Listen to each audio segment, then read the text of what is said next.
2025년 5월 8일자 이스라엘 투데이, 이스라엘과 하마스 간 벌어진 전쟁, 오늘로 580일째를 맞이하고 있습니다. 세계에서 가장 안전하고 튼튼하다라고 하는 이스라엘의 방공망. 아무리 하마스와 헤즈볼라의 로켓이 이스라엘로 날아오고 또 후티 반군이 미사일을 쏜다고 해도 지금까지 이스라엘의 방공망은 거의 완벽에 가까울 정도로 잘 막아냈죠. 그런데 지난 5월 4일 후티 반군이 쏘아 올린 미사일이 드디어 이스라엘의 국제공항 텔아비브 국제공항 근처에 떨어졌다라고 합니다. 뭐 거의 공항이 공격당한 거나 마찬가지죠. 깜짝 놀란 이스라엘은 그 다음 날 곧바로 예멘의 수도 사나에 있는 국제공항을 향해서 보복 공격을 했습니다. 이 공격으로 3대의 여객기를 포함해서 모두 6대의 비행기를 격파시켰고 약 7천억 원의 피해를 입혔다라고 합니다. 이스라엘은 비공식적으로 6배의 보복이라는 원칙이 있다라고 합니다. 공격을 당하면 6배로 공격한다는 것이죠. 그러니까 한마디로 말해서 건드리지 말라 이겁니다. 그런데 이번에 후티 반군을 향해서 공격한 것은 7배로 보복을 했다라고 합니다. 왜 7배일까요? 6배의 보복 원칙이 아니라 이번에는 후티 반군이 이스라엘의 텔아비브 공격을 했으니 플러스 알파에서 1배를 더 추가해서 7배로 공격한 것이 아닐까. 물론 이건 제 생각입니다만 후티 반군은 아직도 이스라엘에 대해서 잘 모르는 게 있는 것 같습니다. 계속해서 이스라엘을 향해서 공격하게 된다면 헤즈볼라를 향한 삐삐 공격 작전처럼 후티 반군 전체가 날아가고 예멘 국가 자체가 폭삭 속았수다가 아니라 폭삭 망했수다, 폭삭 사라질 수도 있다는 사실을 후티 반군은 아직도 잘 모르는 것 같습니다. 지난 일주일 동안 이스라엘과 주변 중동 아랍 국가에서 어떤 일들이 있었는지 또 간추린 일주일간의 이스라엘 뉴스 이유진 PD로부터 듣겠습니다. 어서 오십시오. 잘 지내셨죠? 네. 갈비뼈는 어떻습니까? 괜찮습니다. 다 붙었습니까? 네. 축하드립니다. 갈비뼈 잘 관리하십시오. 오늘 저 첫 번째 질문부터 좀 해야 될 것 같아요. 제일 먼저 궁금한 것이 지난주에 이유진 PD 갈비뼈는 괜찮지만 저는 아직도 기침이 나오고 있네요. 지난주에 유대 광야를 비롯해서 예루살렘 주변에서 산불이 크게 났어요. 그래서 이 국가 비상사태까지 이제 선언하고 그랬는데 지금 이스라엘 산불은 어떻습니까? 아직도 불타고 있습니까? 아니면 어느 정도 좀 진화가 됐습니까? 어떤 상황입니까? 지금 이제 산불은 산불이 발생한 지 30시간 만에 화재를 다 진압했다고 하고요. 많이 진화했네요. 네. 네, 이번 화재가 이스라엘 역사상 최대 규모일 가능성이 높다라고 합니다. 네, 이틀 동안 약 720만 평의 산림이 불에 탔다고 지금 밝혀졌는데요. 화재 규모에 비해 인명 피해는 그다지 크지는 않았다고 합니다. 사망자도 따로 그래서 보고되지는 않았습니다. 다행이네요. 다행이긴 한데 그나저나 아직도 화재 원인 이게 뭐 방화범 테러 방화이다 뭐 이런 얘기도 있었는데 아직 그 원인은 못 밝혀낸 겁니까? 이 화재 원인에 대해서도 지금 의견이 굉장히 분분한 상황인데요. 네타냐후 총리는 이제 18명의 방화 용의자를 체포했다라고 주장을 했는데 경찰 측에서는 방화와 직접 연루된 사람은 3명뿐이다라고 주장을 했고요. 그리고 벤그비르 안보부 장관은 팔레스타인이 고의로 불을 지른 것이다라고 주장을 하기도 했으나 그에 대해서 명확한 증거는 확인되지는 않았습니다. 그렇다 보니까 이렇게 화재 원인에 대해서는 가능성에 대해서 굉장히 많은 상황이 제기가 되고 있지만 여전히 명확한 증거가 없다 보니까 계속해서 조사가 이어지고 있는 그런 상황입니다. 유대 광야는요. 광야에 무슨 CCTV 카메라가 있겠어요?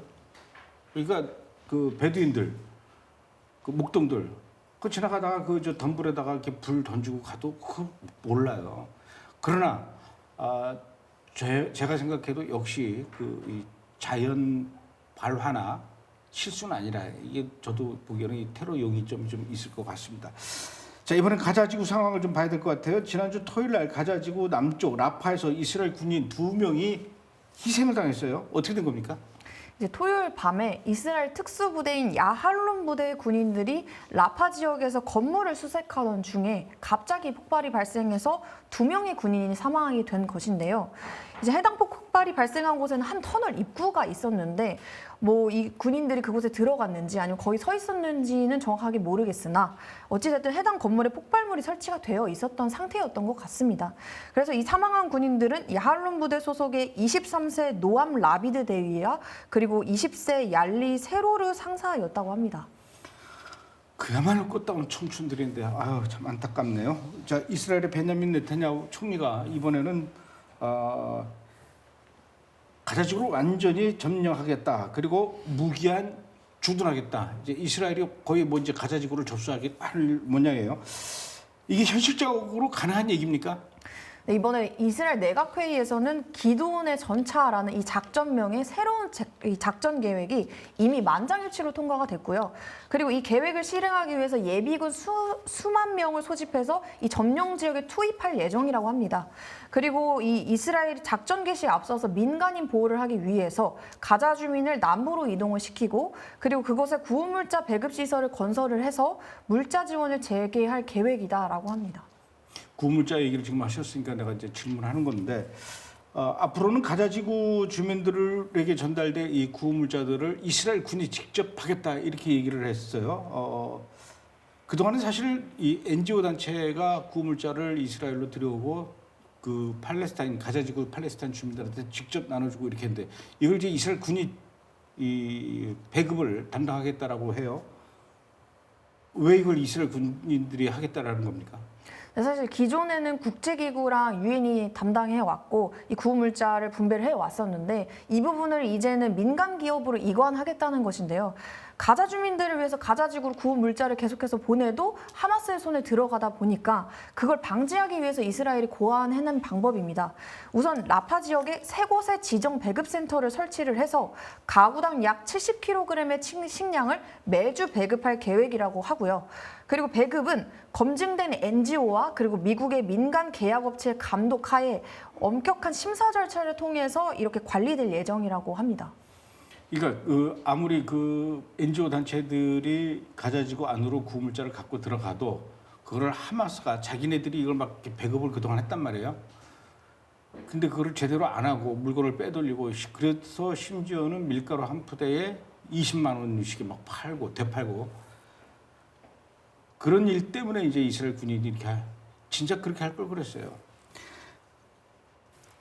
가자지구 상황이 이제 거의 뭐 하마스의 괴멸 수준으로 좀 들어가고 있는 것 같은데 그래서 그런가요? 그 가자지구에 아직도 남아 있는 2023년 10월 7일 때 그 이스라엘 쪽으로 넘어와서 만행을 저질렀던 하마스 테러리스트 이들 중에 몇 사람들이 이스라엘 군으로 남아 있다가 이스라엘 군으로 손들고 나와서 항복을 했다 이런 얘기가 있습니다. 어떤 놈들입니까?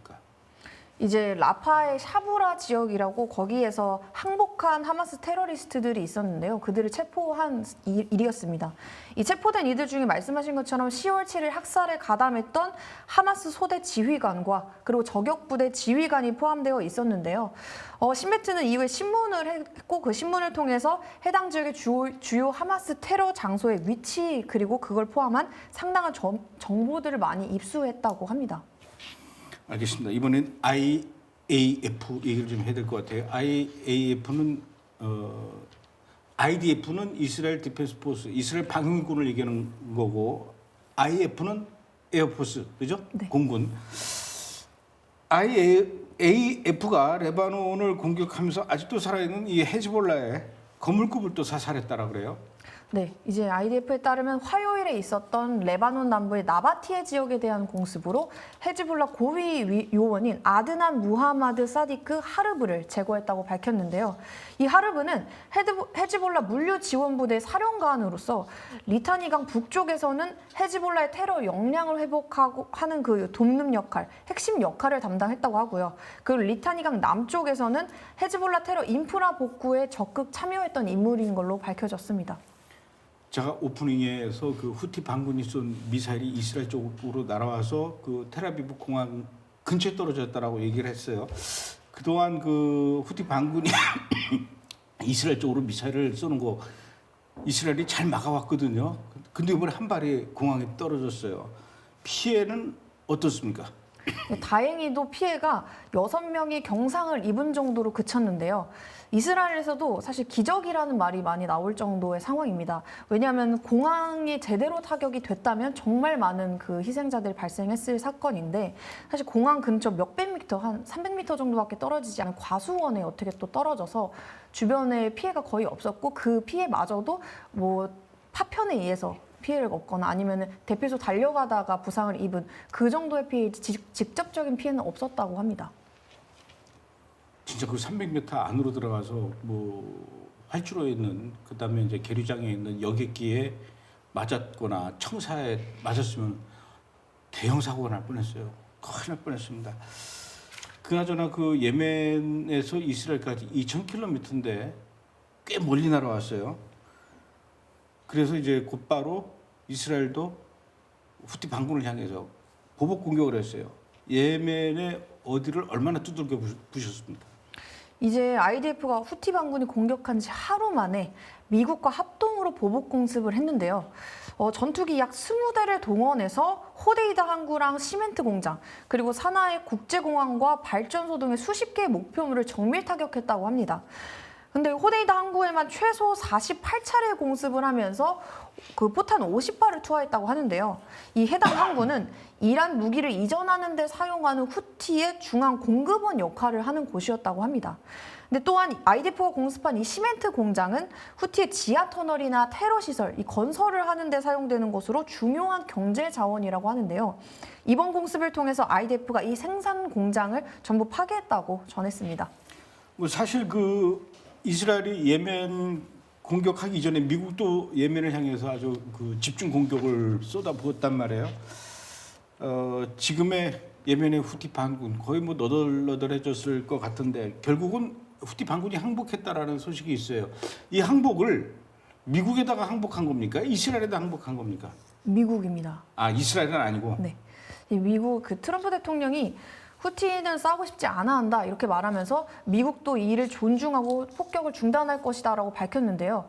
후티가 홍해를 항해하는 선박에 대한 공격을 멈추는 대가로 미국이 후티에 대한 공습을 중단하기로 한 것입니다. 근데 다만 이번 공격 중단은 홍해를 항해하는 선박에만 한정된 것이고요. 이스라엘에 대한 공격은 계속해서 이어질 것으로 보입니다. 이스라엘이라는 나라의 특징은 회복력이 빠르다는 거거든요. 아무리 전쟁을 통해서 그 공격을 당하고 피해를 입는다 하더라도 회복 능력이 뛰어나기 때문에 곧바로 이제 일상에 돌아올 수 있는 그 나라가 이스라엘인데,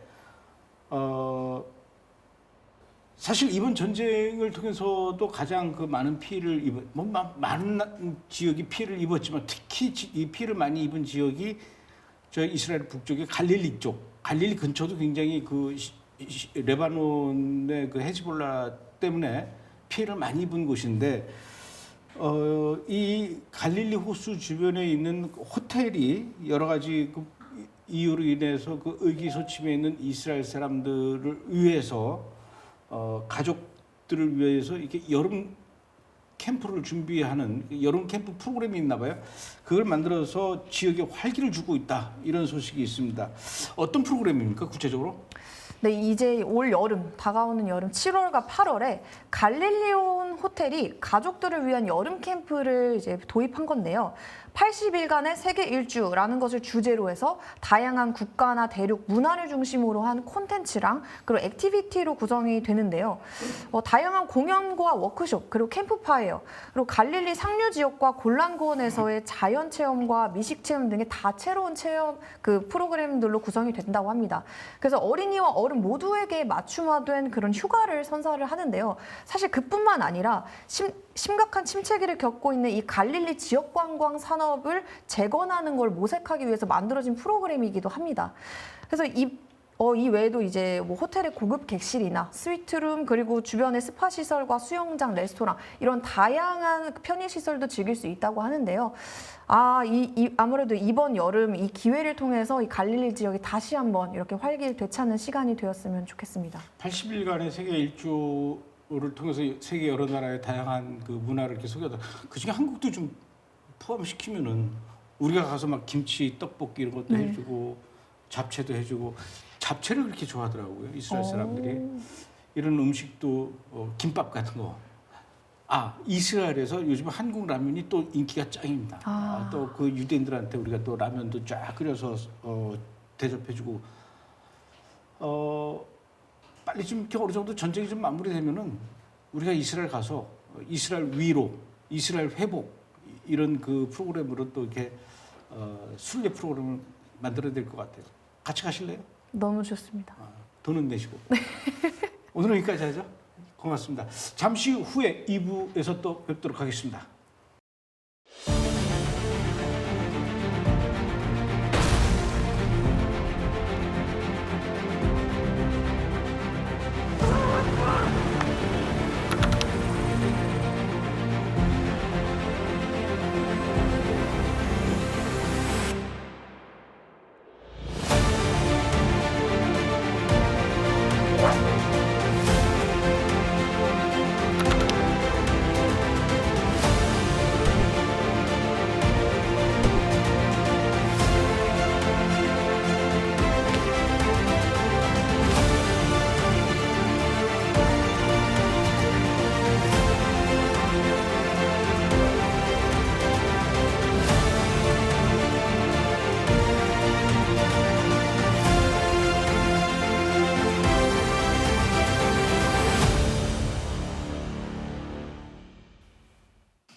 네, 이번에는 조현영 기자와 함께 뉴스의 중심으로 한 발자국 더 깊숙이 들어가서 자세하게 뜯어보고 분석해보는 시간을 갖도록 하겠습니다. 어서 오십시오. 예, 안녕하십니까. 첫 번째 분석해볼 이슈 어떤 건지 알아보겠습니다.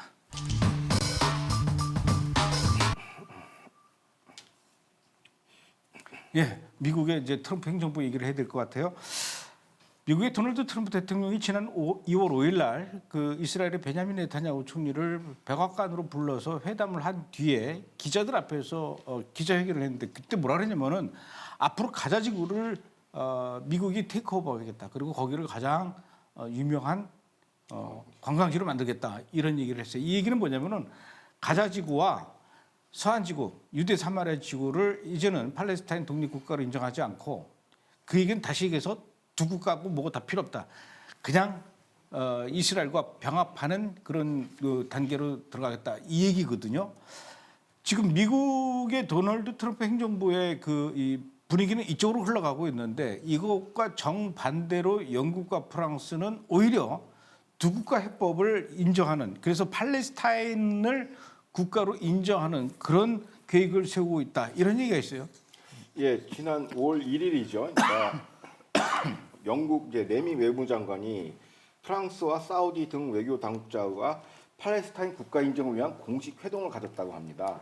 그러니까 이게 왜 중요하냐면 뭐 물밑에서 얼마든지 얘기할 수 있지만 공식적으로 이제 그 회담을 개시했다라는 것이죠. 이게 현지 매체에서 영국 현지 매체에서 나왔는데 이미 지난달 이제 4월 달이죠. 9일 날 이제 프랑스 마카롱 대통령도 요번 6월 유엔 총회에서 팔레스타인을 국가로 인정할 계획을 세우고 있다라는 거예요. 뭐 현재 뭐 노르웨이 등 해가지고 한 140여 개국이 이제 팔레스타인 국가 인정을 하고 있지만 이제 일반 회원국이고 가장 중요한 주요 G7 국가 중에서는 요번이 처음이라고 합니다. 그러니까 그게 이제 어떻게 보면 우리 이제 레이더에 잡혔는데, 그러니까 저는 트럼프 행정부 기조와 정반대로 지금 가고 있는 것이죠. 팔레스타인 국가를 인정하겠다. 그럼 왜 그러냐니까 지금 유럽 정세가 이제 러우 전쟁 등등 때문에 유럽이 약간 분열되고 있어요. 그래서 아무래도 영국하고 프랑스 약간 남부 유럽 지역이 우리가 앞으로 이제 진출해야 될 거는 지중해권, 더 나아가서 중동권에 이제 우리의 영향력을 투사하겠다라고 이제 생각을 하고 있는 것 같아요. 근데 사실상 이제 중부군 사령부가 이제 중동을 가다할 거 군사력으로. 근데 유럽이 다시 이쪽으로 들어오려면은 들어갈 이제 매개체가 필요하지 않습니까? 뭐 앞으로의 경제 부흥은 지중해권하고 중동이기 때문에 그래서 사우디랑 협력해서 들어오는데 들어갈 때 뭘로 들어갈까? 그 정치적 어젠다가 팔레스타인 국가 인정입니다. 요거를 매개체로 이제 들어오려고 지금 아마 프랑스랑 영국이 공식화한 거라고 보여집니다. 그러니까 트럼프랑 완전히 배척되는데 그 영향력은 뭐 얼마나 그러니까 트럼프를 이길 수 있는 그 영향력은 아니지만은 그 유럽 개별 국가들의 행보를 볼 수 있는 중요한 지표인 건 맞습니다. 그 지금 영국과 프랑스가 여러 가지로 지금 무기가 없다고 그래서 이스라엘 무기를 검증된 이스라엘 무기를 수입해 가야 하려면 영국과 프랑스도 그동안 갖고 있었던 이 반유대주의, 친팔레스타인 이런 분위기를 이제 걷어들여야 된다라고 했는데도 아직도 이 정신을 못 차리고 있네요. 경제적 이익이 더 크다고 보니까 아무래도 레바논에서 원래 그 프랑스형인데 거기서 좀 힘이 약해졌고 등등 여러 가지 그러니까 시리아가 붕괴되면 새로운 이게 있으니까 어떻게든지 개입을 해야 되는데 그 막차가 이제 팔레스타인 티켓이죠.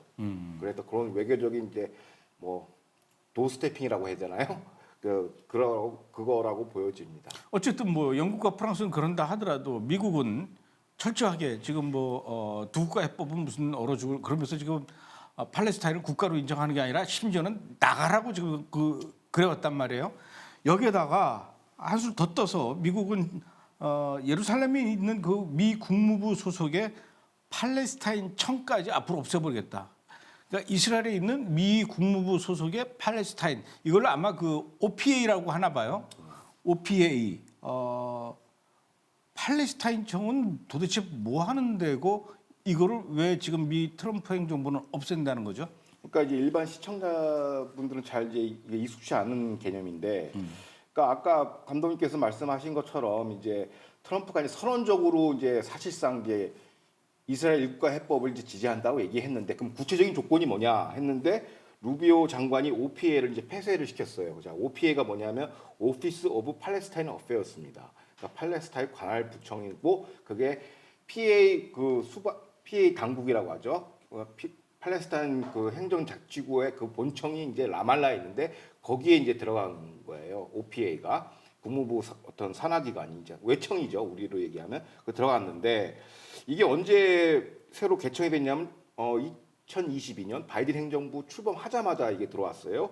그러니까 표면적인 미션은 뭐냐면 사실상 팔레스타인 외교대사 역할을 수행하는 그러니까 블링컨 국무부 장관의 기조하에 이제 팔레스타인 국가를 인정하는 이제 외교부를 이제 거기다 신설을 한 겁니다. 외교 외청을 이제 라말라에다 신성을 했는데 그 배경이 재미있습니다. 그러니까 과거 이제 브레티브에서 여러 차례 소개해드렸지만은 원래 이제 하디 암르라는 그 친팔레스타인 미국계가 있는데 그 지식인이에요. 근데 그 사람의 어떤 박사 논문이나 이런 걸 보면 거의 하마스 정강 정책이랑 똑같아요. 그만큼 반이스라엘고 친팔레스타인이고 사실상 말로는 이국가 해법이지만 일국가 해법을 원하는 사람인데 이 사람을 이제 그럼 그가 얘기하는 일국가 해법이라는 건 팔레스타인 국가로 그렇죠. 만들어 이스라엘을 없애버리고 표면적 외교적 야. 이국가 해법이지만 그런 게 사실상은 있군요, 또. 팔레스타인 일국가 해법을 지지하는 지식인 그쪽 이론가예요. 국무부 직원이고 그 양반을 하디 암느라는 사람인데 그 양반을 이제 저기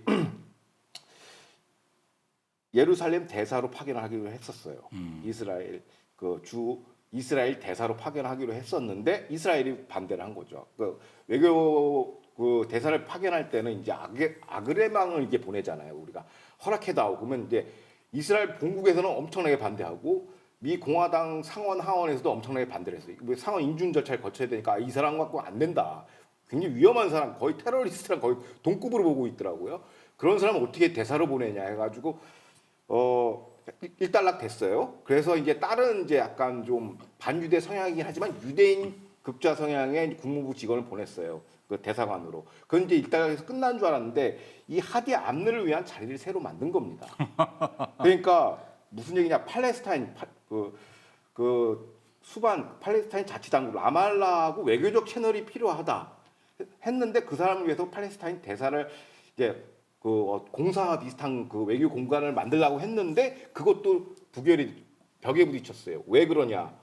바로 이제 트럼프 행정부 때문에 그렇죠. 트럼프 행정부 일기 때 예루살렘을 수도로 인정하는 공식화시켰죠. 그게 이제 어떤 근거에 따른 거냐면 1995년에 이제 예루살렘 대사관법을 그게 위반이 됐단 말이에요. 그게 무슨 얘기냐면 1995년 예루살렘 대사관법은 이스라엘 수도는 예루살렘이며 미국 대사관은 예루살렘으로 이전한다는 법입니다. 그러니까 이스라엘을 사실상 인정한 법이죠.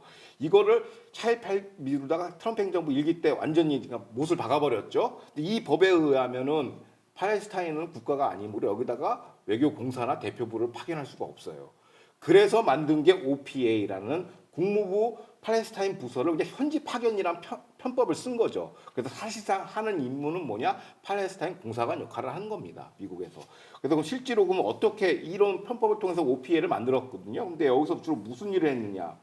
뭐 보나마나 뭐 친팔레스타인 반이스라엘 정책을 폈겠죠. 근데 대표적으로 눈에 띄는 건 뭐냐면 10월 7일 학살 이후 OPA는 이스라엘 정부한테 반격을 하지 말 것을 갖다가 강권하는 외교 문서를 날렸습니다. 당일날 또 한참 지난 것도 아니고 당일날 10월 7일 날. 예, 야. 그 다음 날 반격을 해야 되는데 반격하지 말아라. 국제법 위반이다. 뭐 이런 얘기를 했어요. 블링컨 장관도 그거 보고 트위터에 올렸다가 하루 만에 지웠죠. 근데 이런 것을 했을 뿐만 아니라 과거에 이제 작년 내내 우리가 소개시켜드렸던 그 가자 지구에 마사가 있네 없네, 그러니까 뭐 인도적 위기 이 조작 통계를 여기서 다 여기서 다 만들어내고, 그랬군요. 그다음에 또 바이든 행정부 당시에 정창민에 대한 금융 제재, 테러리스트라는 금융 제재를 정창민한테 했지 않습니까? 이 기초 통계 자료 이 승인을 누가 했냐? OPA 암느 국장이 한 것이고요. 그다음에 팔레스타인 테러 조작 통계를 양산하면서 거의 뭐 이거는 룬라급으로 활동을 했다고 보시면 됩니다. 근데 미국 국무부 소속으로 그게 이제 됐고, 이게 뭐냐면 궁극적으로는 이제 팔레스타인 일국가 해법을 위한 어떤 그 사전 그 정지 작업이었고, 그다음에 이거는 이 기구는 이제 국무부에다 보고하는 게 아니라 백악관 바이든한테 직보하는 체계, 굉장히 서열이 높은 거예요. 그렇기 때문에 요게 요번에 이제 해체했다는 거는 바이든이 박아놓은 친팔레스타인 그 대못을 하나 뽑아낸 거죠. 루비오 국무장관이. 그래서 의미가 있는 겁니다.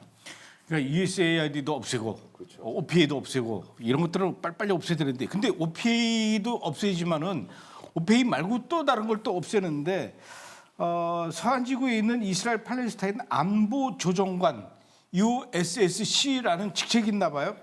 이걸 없앤다라고 또 하는데, USSC 팔레스타인 안보 조정관 이건 또 뭐 하는 데고, 여긴 또 왜 없앤다는 겁니까? 그러니까 앞서 얘기한 OPA는 어떻게 보면 외교, 팔레스타인 수반가의 그 외교 채널을 한다면은 이 안보조정관 USSC 코디네이터는 뭐냐면 사실상 팔레스타인 그 수반에 대한 그 과도 정부에 대한 이제 어떤 군사적 지원을 얘기하는 겁니다.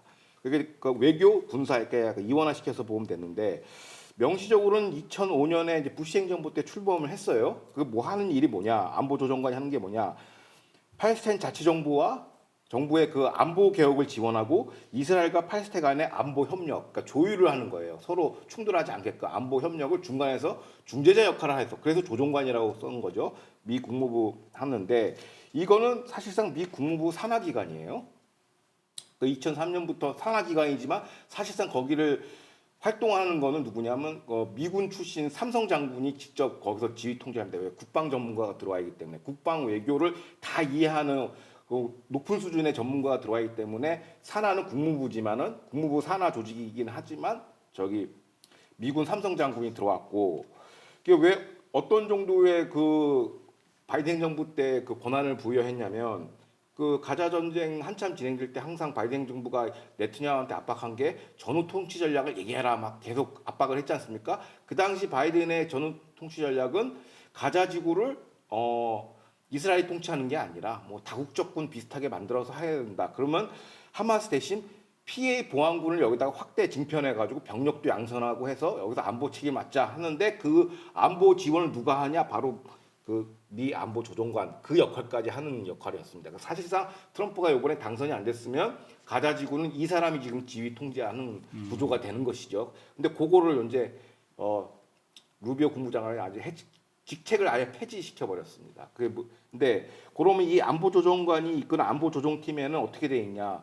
약간 우리나라 유엔사랑 비슷해요. 실질적인 주도는 주한미군이 하지만은 그 유엔사 안에는 뭐 여러 뭐 스위스 중립국들이 다 들어왔지 않습니까? 유엔국 마찬가지로 미국이 이끄는 안보조정관 안에 조정팀에 누가 들어가 있냐면 나토 회원국 중에 8개국, 대표적으로 영국, 캐나다, 네덜란드, 이탈리아, 터키, 폴란드, 불가리아에서 파견한 군사 전문단이 이제 이스라엘과 팔레스타인의 그 안보 조정 역할을 하는 겁니다. 그리고 기존 행태는 어땠냐면, 원래는 2005년이니까 이제 부시 행정부 출범 때는 팔레스타인 그 테러나 집회들이 많잖아요. 그거 집회 시위 진압용 경찰이었어요. 사실상 피해 보안군은, 물론 거기서 테러도 많이 저지르긴 했지만. 그래서 초기 이제 USCC 조정관 데이턴 장군에 따르면은 PA 보안군한테 총과 실탄을 지급하지도 않았고 그냥 뭐 보호장구류, 방패, 삼단봉, 고압물 호스 뭐 이런 집회 통제하는 그런 훈련만 시키고 그 무력 행사는 안 시켰다라는 거예요. 그런데 바이든 행정부 출범한 다음에 마이클 펜젤 장군이 재임하고서 완전히 180도 바뀝니다.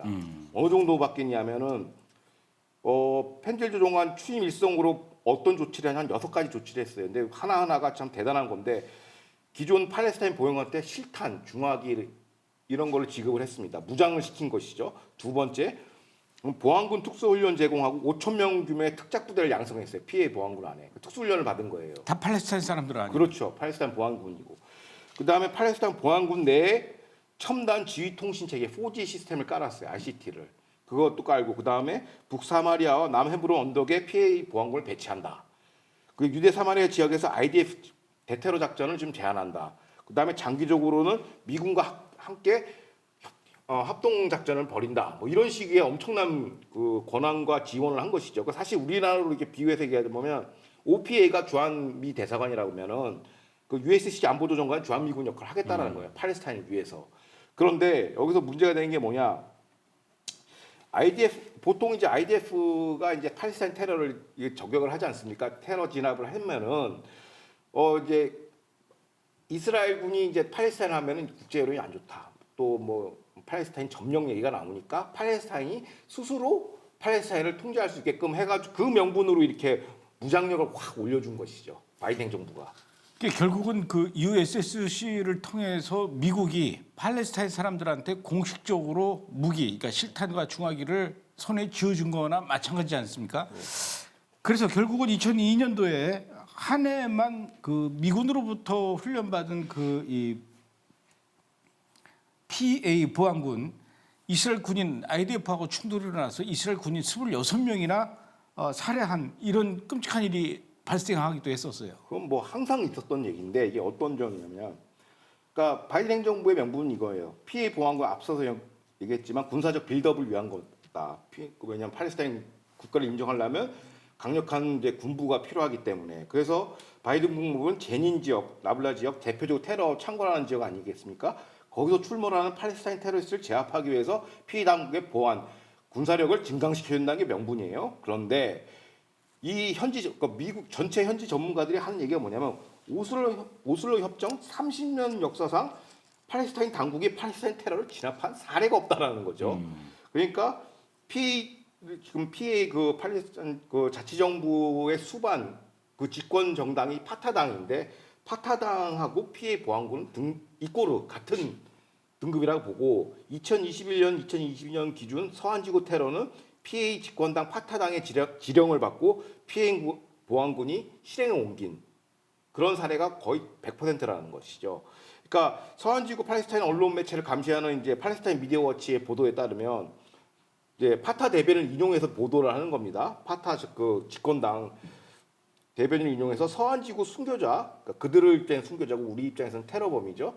그 순교자의 63에서 65%는 모두 파타당 알-악사 여단 소속이다. 파타당의 무당정파 알-악사 여단 소속인데 이들이 대부분 PA 보안군 경력직이라고 얘기합니다. 그러니까 PA 보안군 이꼬르 테러리스트라고 보는 게 그 현지 판단인데 바이든 행정부는 엉뚱한 얘기를 하고 있는 것이죠. 그래서 파타당 이거를 뒷받침할 수 있는 게 파타당의 고위 정보 담당자가 있습니다. 과거 아라파트의 그 정보 책임자 역할을 했던 그 고인물인데 그 사람이 공식적으로 얘기해요. PA 보안군과 지하드 전사는 형제다라고 얘기해요. 테러리스트는 형제라 얘기하고 있고, 그러니까 바이든 행정부의 의도와는 전 반대로 움직이고 있다는 것인데 저는 의도적이라고 보고, 실제 사례를 들여다보면 작년 기준만 볼게요. 가장 가까운 작년 3월 28일 날 그 정창민 상대로 하는 학생들 다니는 스쿨버스 총기 난사 테러가 있었어요. 그게 누구냐? PA 보안군 소속 경찰이 저지른 겁니다. 그 다음에 또 작년 3월 20일 날 유대인 정체촌 인근의 돌프와 탈몬 지역 사이에 있는 국도에서 이제 버스가 운행되지 않습니까? 거기다도 총기 난사를 했어요. 그게 다 누구냐? 또 PA 보안군 소속이고 이를 추격하는 IDF 7명이 병력 7명이 부상을 당했어요. 왜냐? 특수훈련을 받았거든. PA 보안군이 미국으로부터. 그리고 지난해 2월 29일에는 PA 보안군 소속 경찰이 일라이라는 지역 주유소에서 또 총기 난사를 했죠. 다행히도 그 당시에는 비번 IDF 대원이 있어가지고 제압이 다 했지만은, 그러니까 대부분의 서한지구에서 있는 벌어지는 테러리스트는 PA 보안군 소속 혹은 거기서 경력 훈련받은 아락사 여단의 그 테러리스트가라는 게 이제 현재 분석의 어떤 그 평판이라고 볼 수 있습니다. 그러니까 이 테러리스트들은 무기가 쉽게 구할 수가 없기 때문에 숨어서 몰래 이렇게 뭐 쏜다든가 또는 사제 폭탄 같은 거, 사제 무기 이런 걸로 하는데 이 보안군들은 정식으로 미국으로부터 지급받은 거다 보니까 거기다 훈련까지 또 시켜줬으니 대놓고 테러를 저지르는 게 이제 PA 보안군인데 테러를 저지르는 것뿐만 아니라 이 얘네들한테 이 무기를 손에 쥐어준다라는 거 이거 믿을 놈들한테 이걸 줘야 되는데 믿을 수 없는 인간들 아닙니까? 결국은 이 지원받은 무기를 또 남들한테 또 팔아먹었는데 이게 중화기 같은 거 얼마나 비싸겠습니까? 그렇죠. 이걸 팔아먹었다 그래요. 이 보안군들이 주로 누구한테 팔아먹은 겁니까? 그러니까 그 훈련 영상을 보면요, 마치 그 미국 특수부대가 훈련한 것처럼 막 이렇게 뭐 이게 뭐 스코프도 있고 이런 첨단 장비들을 그러니까 중화기이지만 첨단 장비들을 갖고 훈련하는데 이 비싼 장비를 PA 보안군 이스라엘 국민에 대한 직접적인 테러뿐만 아니라 여기서부터 지급받은 USSC로부터 지급받은 각종 중화기와 탄약을 어디냐? 아까 말씀드렸던 서한 지구에서 가장 테러 창궐 세력 그 정착 그 뭐야? 그 팔레스타인 그 난민촌이 있는 제닌 지역에다 거기 테러리스트들이 많거든요. 거기다가 무기를 파는 거예요. 그래서 무기를 거기다 엄청나게 파는데 두 가지예요. 첫 번째 PA 당국의 재정난을 해소하고 두 번째 여기서 이제 IDF 대테러 작전이 벌어졌으니까 여기다가 사실상 군수 지원을 하는 것이죠. 이 두 가지 목표를 수행하고 있다. 종합하면 미군 지원 아래에 있는 PA 보안관이 이스라엘 국민에 대한 테러를 하고 있고 이걸 통해서 이제 어떻게 보면은 표면적으로 이국가 해법이지만 여기다가 테러 자치국을 만드는 게 아닌가라는 게 과거 미국 전문가들의 분석 그 어떤 비판 사항이었는데 사실상 바이든 행정부는 서한 지구를 레바논의 헤즈볼라처럼 이 PA 보안군을 키울 생각이었던 것이 아닌가라는 분석이 현재 있고요. 그러니까 어떻게 보면 이게 바이든 행정부가 설파하는 이국가 해법이 사실상 팔레스타인 이국가 해법이다. 그런데 이번에 이걸 완전히 루비오 국무장관이 뽑아버렸죠, 그 역할을. 그 제닌으로 그걸 물건을 팔아버리는군요, 무기들을. 그렇죠. 예루살렘에서 갈릴리 호수 가려면 이렇게 쭉 서한 지구를 통해서 이렇게 올라가는 길도 있어요. 여러 번 제가 그 길을 갔는데 가다가 제닌을 이렇게 통과합니다. 제닌 통과하면요 운전하는 동안 아주 그냥 스릴이 있습니다. 영화 넷플릭스 드라마 파우다의 배경이 주로 제닌이거든요. 거기에 그렇게 테러리스트들이 많이 있어요. 허브죠, 허브. 뿐만 아니라 이 USSC 조종관이 서한지구 내에 있는 그 서한지구 안에 유대인 정착촌이 있는데 이 정착촌의 유대인들을 압박하기 위해서 이 서한지구 팔레스타인 사람들의 사망자 숫자까지 통계 조사까지 이렇게 서슴없이 한다면서요? 그렇죠. 지난 바이든 행정부에 무슨 있었냐? 그 서한지구에 있는 정착민에 대한 이제 금융 제재, 그 테러리스트한테 하는 금융 제재를 한 거예요. 그 명분이 뭐냐? 팔레스타인을 괴롭힌다. 정착민들이 막 하리디 시위랑 이렇게 이게 교묘하게 조합해서 막 정착민도 폭력성이 강한 것처럼 묘사를 해가지고 그 이제 팔레스타인 그 주민들을 괴롭힌다 뭐 이런 거를 했는데 오케이 그러면 이런 제재를 하려면은 뭐 기초 통계 자료가 있어야 되지 않습니까? 근데 이런 기초 통계 자료를 누가 막 생성해내냐면 USC 조종관 그 정보부처에서 이걸 정보 보고서를 작성을 합니다. 이거를 작성할 때 자체적으로 하는 게 아니라 어디다 하냐? 그 반유대 유엔 통계 그 자료와 조지 소로스의 오픈 소사이어티의 지원을 받는 이스라엘 극자 NGO들한테 만들어진 가짜 통계를 가지고선 그 근거 자료로 이제 제재를 때린 것이죠. 그러니까 그 자료를 이제 만들어서 누구한테 주냐? 아까 얘기했던 암능 OPA 국장한테 승인을 받고 백악관으로 직보해서 백악관에서 이제 제재를 들어간 것이죠. 그게 또 절로 갈 거 아닙니까? ICC 쪽으로도. 그렇죠. 국제형사재판소. 그 기준으로 다 나가는 건데 그러면 이거를 그러면 그 실제 통계는 어땠냐? 10월 7일 사태 직후 이제 12개월 동안 추적 조사를 해보니까 팔레스타인 테러에서 예루살렘에서만 이스라엘 국민 13명이 사망했고요. 그 다음에 서한지구에서 17명이 사망을 했습니다. 이게 공식 통계예요. 근데 이 기간에 이스라엘 정착민발 공격에 의해서 사망한 팔레스타인은 0명이에요. 그런데 어떻게 조작 사례가 뭐냐? 그 USC 조종관이 발표한 자료는 이겁니다. 그 인용한 자료죠.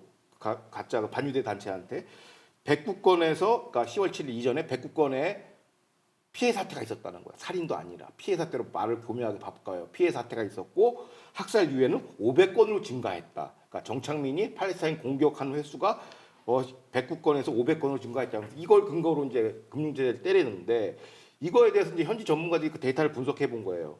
이른바 팔레스타인이 당했다는 폭력은 대부분 정창민이 방어권 행사하는 겁니다. 예를 들어서 이거예요. 정창민이 그 목동들이 많이 농치고 있는데 거의 팔레스타인 7, 8명이 들어와가지고 총으로 막 위협을 해요. 총도 쏘고 뭐 망치로 때리고 그럼 거기를 방어하는 차원에서 이제 총격을 가하지 않습니까? 그 방어적으로 해서 팔레스타인 그 주민들이 이제 총을 맞거나 이러면은 그거를 그 피해 사례를 갖다가 적시하고 원인을 완전히 누락을 해버리는 것이죠. 그런 식으로 이제 가해자를 피해자로 만들고 피해자를 가해자로 만들고 이런 조작된 통계로 해가지고 뭐 여러 가지 이제 아까 얘기했던 109건에서 500건을 넘어갔다. 그러니까 자기들이 공격해서 맞은 부상을 갖다가 피해로 하는 거고 원인은 싹 빼놓고 이런 조작 통계를 한 건데 실제로 이제 텔아비브 산하 INS 그 싱크탱크에서 추적 조사한 결과 10월 7전 팔레스타인 테러는 95건에서 10월 7일 직후 295건으로 늘어난 거예요. 팔레스타인이 이스라엘 공격한 것. 그러니까 이스라엘 쪽에서 팔레스타인 공격한 건 거의 없다고 보시면 됩니다. 그러니까 우리가 뉴스를 통해서 뭐 이스라엘 군인이 팔레스타인 주민들, 민간인들, 어린애들 몇 명 죽였다, 뭐 이런 뉴스가 나오는데 이거 다 믿을 얘기가 못 돼요. 그렇죠. 예. 사실 우리는 그동안 그 뭐 팔레스타인 청이 있었는지 또 뭐 팔레스타인 안보 조정관이라는 사람이 있었는지 잘 몰랐었거든요. 근데 이번에 이제 보니까 그 트럼프 대통령이 들어선 이후에 이런 것들이 이제 없어질 것 같아요. OPA, 팔레스타인 청, 그리고 USSC 이런 게 사라진다라는 게 어떤 의미가 있습니까? 그러니까 어떻게 보면 팔레스타인 이국가 해법 사실 가로열고 닫고 팔레스타인 이국가 해법에 관철시킨 두 가지 그 축이 되는 기관이 OPA와 USC인데 이 두 가지를 다 해체시켜 버린 것이죠. 그럼 이거 누가 해체시켜 준 거는 뭐 좋은데 그럼 뭐냐? 이게 없어지면 장기적으로 유대 사마리아를 아까 말씀하신 것처럼 이스라엘 주도 일국가 해법으로 간다라는 사전 정지 작업을 볼 수 있습니다. 사실상 바이든 적폐청산입니다. 이거. 아하. 그리고 트럼프 행정부의 핵심 기조가 이거죠. 팔레스타인을 하나의 정치적 주제로 보지 않는다라는 거죠. 유럽하고 정반대입니다. 그러니까 아무래도 이제 이게 관철될 가능성이 높죠. 어쨌든 트럼프가 이렇게 코카콜라 같은 이런 일들을 많이 하네요. 저도 그래서 콜라를 좋아합니다. 두 번째 분석 이슈도 알아보도록 하죠.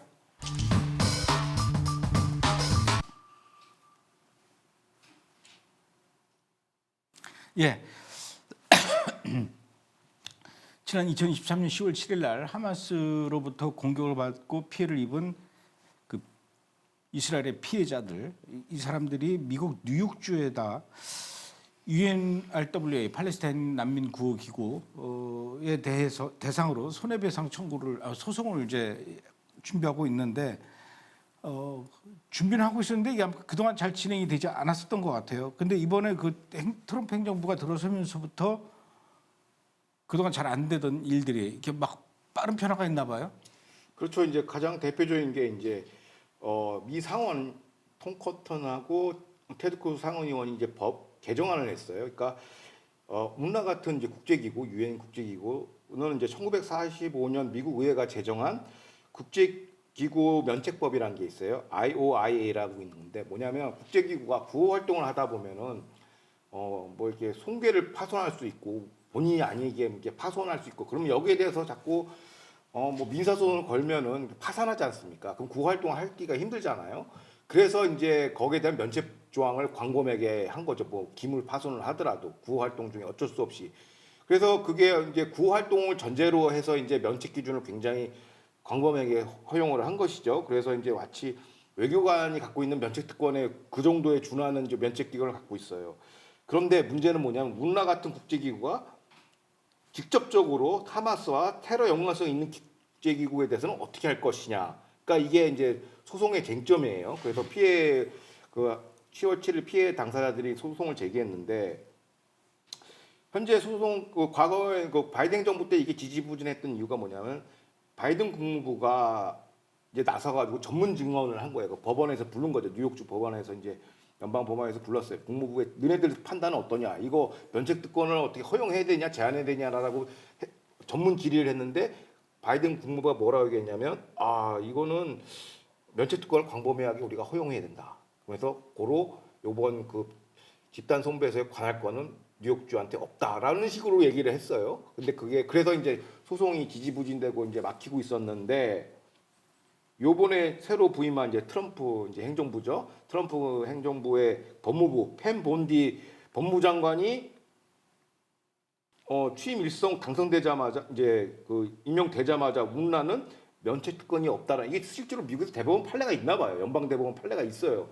그러니까 그 국제기구에 대해서 테러 연관성이 있을 때는 제한할 수 있는데 이거에 대해서 다시 항소를 했어요. 법원 그 미국 법무부에서 트럼프의 법무부의 장관이 항소를 하고 동시에 이제 미 상원에서는 이 면책 특권을 제한하는 법령을 이제 동시다발로 해가지고 어떻게 보면 이 피해 구제가 이제 구멍이 열렸다, 활로가 열렸다라고 현지에서는 분석하고 있습니다.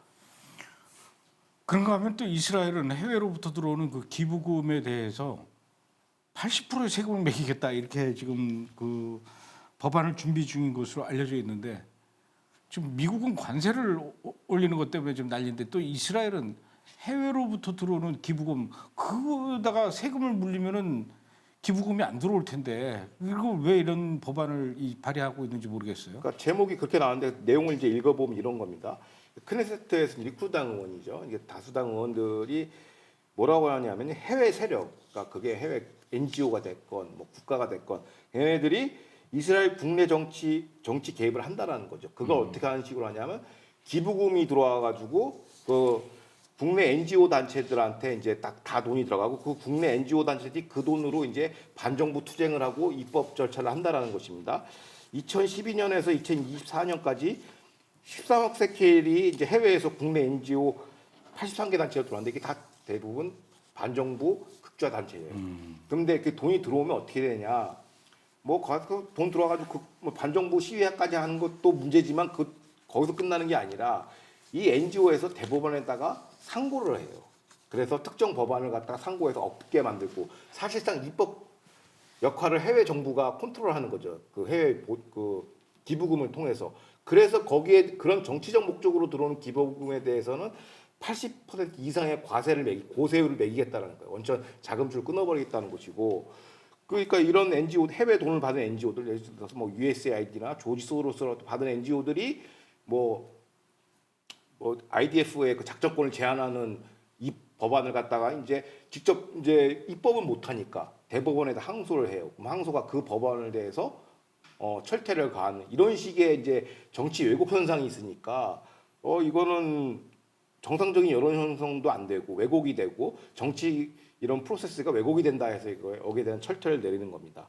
여기서 이제 반발하는 시민단체는 보니까 안 그래도 보니까 아랍계 시민계열 단체죠. 그러니까 정치 투쟁하는 시민단체는 뭐 표현의 자유와 소수자의 의견 묵살하는 법안은 당장 중단돼야 된다. 뭐 이런 얘기를 논평을 내는 실정이죠. 그러니까 저도 이 기사를 보면서 우려했던 게 그러면 이스라엘 예를 들어서 복음주의 단체가 이스라엘에 기부하는 것, 그 기부 목적에 맞으면 되는데 정치 후원금 성격의 기부금들은 잘라버리겠다는 것이죠. 그러니까 그렇죠. 표면적으로는 이제 무슨 뭐 이스라엘 뭐 정착을 위한 법안이라고 만들어놨는데 실질적으로 이제 다 반정부 정치 투쟁 자금이죠. 그러니까 지난 그 사법개혁 때 당시 반정부 시위에 그들만의 이제 어떤 이스라엘 그 다윗의 별 국기 시위가 있었지 않습니까? 그걸 다 주동한 게 이거 해외 자금이거든요. 그러니까 이게 너무 심각하다는 걸 느낀 겁니다. 너무 심하다. 그 표현의 자유와 정치적 결사의 자유의 수준을 넘는 해외가 직접 간섭하는 건 내정 간섭이기 때문에 이건 차단하자라고 얘기하는 것이죠. 그렇죠. 뭐 저 USAID나 조지 소로스가 이렇게 보내는 큰 돈들에 대한 그리고 이제 원래 목적과는 다른데 사용되는 이런 돈에 대해서 이렇게 뭐 80% 세금을 매기는 거겠지. 네. 난 이 뉴스를 보면서 네.